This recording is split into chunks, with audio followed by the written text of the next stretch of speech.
If you want to use a Grammarly Premium account as shared or group access, there's one very important billing detail you need to know before you invite anyone. The moment you add a new member, Grammarly automatically adds a new seat to your plan, and your card is charged a prorated amount right away based on the remaining days in your subscription. So in this video, I'll show you the exact steps to do it, and I'll also point out the billing warning so you know what to expect before you click confirm. If this tutorial helps you, please hit the like button and subscribe for more simple software guides like this. Now let's get into it. First, sign into your Grammarly account at app.grammarly.com.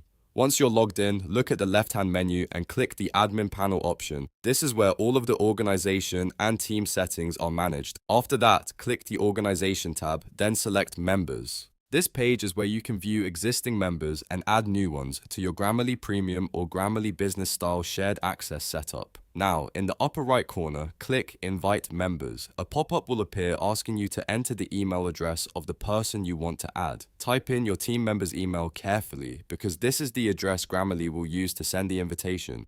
Before you go any further, pay close attention to the warning message below the text box. Grammarly will clearly tell you that to invite these members, one seat will be added to your plan and you will be charged based on the number of new seats and the remaining days in your current subscription.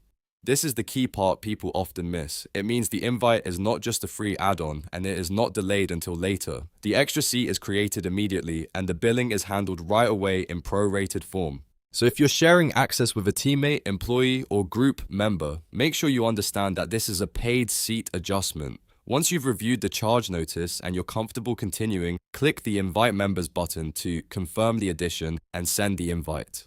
Grammarly will then send the invitation to that email address and the new member can join your organization after accepting it. After that, the seat becomes active in your plan. If you're managing a team, this process is useful for giving someone access to Grammarly Premium features, but it's also why you should always double check how many seats you need before inviting anyone new. A good tip is to review your current subscription cycle first, so you know how the prorated charge will work if you add more people. And if you ever need to remove access later, make sure you revisit your members list and clean up any unused seats so you're not paying for more than you need. So that's the full process for using a Grammarly Premium account as shared or group access. Remember, the key takeaway is simple. The invite adds a new seat instantly and your account is billed immediately on a prorated basis. If this walkthrough saved you time, please like the video, subscribe to the channel, and turn on notifications so you don't miss the next tutorial.